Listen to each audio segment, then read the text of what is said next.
next we have our next storyteller. This is David Hanley.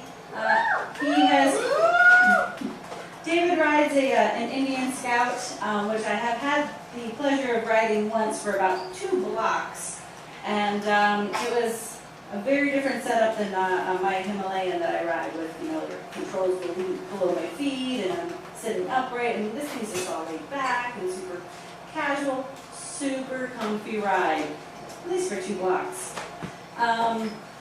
David's been riding since about 2007, and this dude told me to make no fuss about him, so he's getting his technology set up. He's going to give us a little bit of a visual presentation here while he gives his talk. So when he's ready to get on stage, please welcome David Hanley.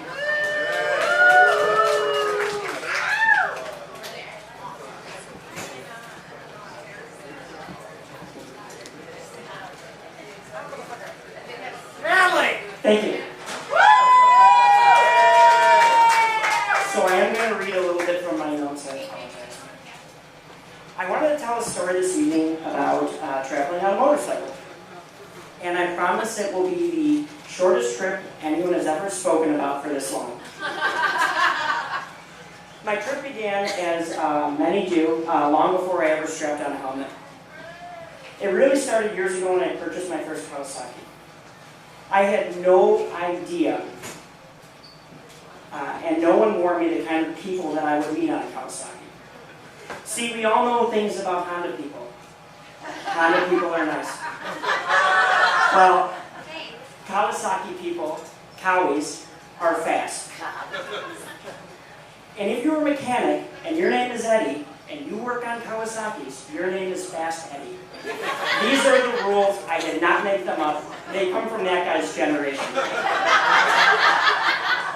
So as a Cowie guy, I ended up befriending a Cowie guy. His name is Pops. And we call him Pops because he's my friend Chucky's dad, or stepdad, or something like that. And well, Pops has multiple lives. And since he's not here, I'm going to talk all about them. He has a secret life. And that secret life is an unwavering obsession with KZ1000 motorcycles. Oh yeah. And you ask anyone old enough to know shit about fuck, and they will tell you one thing, that if you wanted to go fast in the 70s, you did not do it on a Honda. You did not do it on a Harley, clearly. You did it on a KZ1000 motorcycle. And Pops owned one. Well, he owned 5 of them. But we're going to talk about one of them. Blue Money. Space bar, please.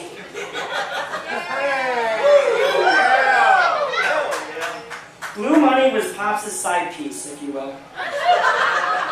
A motorcycle that his wife did not know existed. And also, she had no idea that he spent thousands of dollars a year building a drag bike. She had no idea. And see, what's awesome is that Pops was my friend. And he had been squirreling away money for years to get Blue Money back on the road. Well, I use the term road lightly because really what I'm talking about is a drag strip. Blue Money, as you can see, is a purpose-built drag motorcycle. It's an air-cooled 1016cc Kawasaki with a welded crank, bored cylinders, not 1, not 2, not 3, but 4 racing carburetors, an extended swing arm, a 13-inch wide rear wheel, a shift light, kickstart only, no battery, and as you can see, a airbrush paint job out of a ZZ Top video. I'm going to fast forward a bunch of details and introduce a few of the characters. Kevin, my mechanic, his uncle Dooley, who is crazy enough to 1, be known as Dooley, but 2, he will ride anything. And of course, my resident expert, Ben, who knows how to race, and was very excited when I told him that Blue Money existed. One Sunday morning, we arrived at US 41 Drag Strip for test and tune. And for anyone who doesn't know what test and tune is, imagine this. A drag strip wide open. You can race whatever you want. You can bring your Ford Escort there and race it all day against hot rods, dragsters, mini bikes, dirt bikes, and of course a minivan. It doesn't matter. If you can bring it, you can race it. And you can grill there. It's heaven.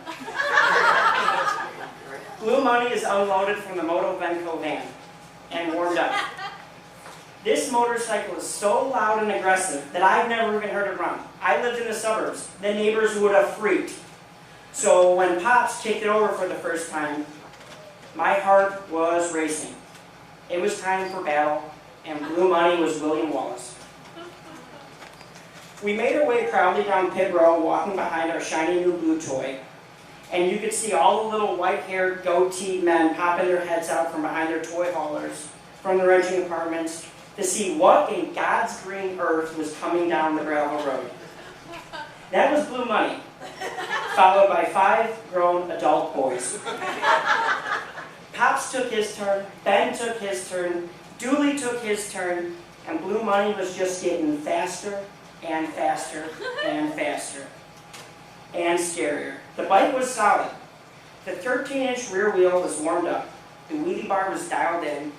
And now it just needed its next rider, me. See, the thing about going fast is, it's a very simple equation. Weight versus power. And guess what advantage I have? So not only your average adult man, but a teenage boy. Well, everyone was really hoping we were going to go fast. And since I had mentioned earlier, I do own a Kawasaki, so by default, I am also fast. And that's how we got in this problem in the first place. So I strapped on my vintage leather jacket, attached my clasp of my $125 Biltwell lane splitter helmet, cuffed my jeans, and went to kickstart the beast. The first bite was Blue Money's. That 1,063cc high compression inline 4-cylinder race motor bucked me off like a Bronco. Sadly, I do not have enough ass to do my family proud. Luckily, Uncle Dooley stepped up and got it done. The bike idles nicely at 1,000 RPM. Smooth. This purpose-built race motor was so crisp and sharp. Boom! No lag. Perfect. See, when you drag race, traction is really important. So I'm sorry if there's a bunch of drag racers here and you guys all already know that. Well, I didn't. And when you go into the pit, the first thing you have to do is do a burnout. And I don't do those, so we just kind of skip that part. But don't worry, Kevin and Uncle Dooley said that was okay. After all, it was just practice. Now I pull past the burnout pit while the motorcycle next to me is doing a burnout. He must have had a cloud bigger than Cheech and Chong go to Canada. Thank you, that's it. Whatever I was racing looked like a black jet fighter version of Batman's motorcycle ridden by a black man. Whoa, whoa, whoa, whoa. He was in all black head-to-toe leather. Black boots, black leather pants, black jacket, black helmet, black gloves, black screen. He was all black. He looked fucking awesome. But anyways, I was easy prey for this seasoned rider next to me. I had jeans on. I had these jeans on. Now I'm lined up at the line. My people are off to the side yelling 1,000 things at me, I thought. Well, no, they were yelling one thing. I was 3 inches back from the starting line, and the entire earth was waiting for me to move up just 3 inches so we could start the race. See, that's called staging. And it's the most stressful thing I've ever done on a motorcycle, by far. Okay, I moved up 3 inches. Colors started changing on the lights. The motorcycle, as I mentioned, is purpose-built. That means it's designed to drag race in a straight line only. The handlebars are narrow enough only for the controls. and the air shifter. Yes, an air shifter, which is a push-button way to shift the gears quickly, quicker than you could ever do with your foot. Oh, and the motor. The motor has had some work done. Like I said, Pops like to spend money. See, Blue Money is designed for you to drop the clutch from a dead stop in first gear at 3,500 RPM. Are there any Harley riders in here? That's a lot, trust me. And this is just the start. So I'm at the line. The lights are changing. And my throttle is pinned down as far as my balls will let it pin down. She's screaming. And all of a sudden, I became the most competitive person ever. I wanted to fucking kill the guy next to me. Every eye was on me, and I'm on a bike for the first time. Green light. Lap racer goes. I dump the clutch, the wheelie bar stabilizes me, and the 1,016 cc's of pure Japanese power, built right here in the USA by Fast Eddie, grabbed and prepped the surface like a pit bull in a chicken coop. And I was out of first gear in 2-3 seconds. After you launch, you don't need the clutch anymore, because the air shifter is on your thumb. So the shifter light is set for 10,300 RPM. And that one comes on. Bam! The bike shifts to second, straightens out, and 10,300 RPM again. Bam! Wah! We're screaming. The bike, shift light again. 3, 4, wah! We're screaming. Fifth gear. Silence. Calming. I was calm. All of a sudden, now, how much track do I have left? 100, 103, 107, 111. Now, I had mentioned that Dooley was fast. And he is. But he's also a fully grown man. He did 111.7 miles an hour. And I'm in the pocket, and I'm out of gears on the same bike. And I am one less Dave than Dooley. I'm not saying that I beat Dooley, because I don't remember the specific time. But I will tell you this. The guy I raced that day, when I crossed the finish line, was already back having coffee in the pits. And that's the time I traveled a quarter mile on Blue Money. Would you guys like to see a GoPro video of doing a 111 miles an hour in a quarter mile? If you wanted to switch, here's a couple pictures of the bike. That's Ben. That's Ben on it. Keep going. That's Pops and Chuck. Keep going. I believe that's Ben.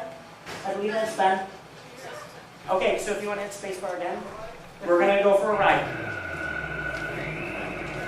This is my competitor. I don't believe that this is me on this bike, this particular ride, but it was the same day. It's the same day. This is the burnout pit where we skipped that part. There you go.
Who wants to go fast right now? Yeah.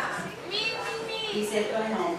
I did have the pleasure of riding a 2007 Triumph Bonneville last night, which is very different than my Royal Enfield Himalayan. How to say, I think I just left the Himalayan in the dust on the highway. It was a lot of fun, and I didn't want to get off, that's for sure. So, yes, going fast is a lot of fun.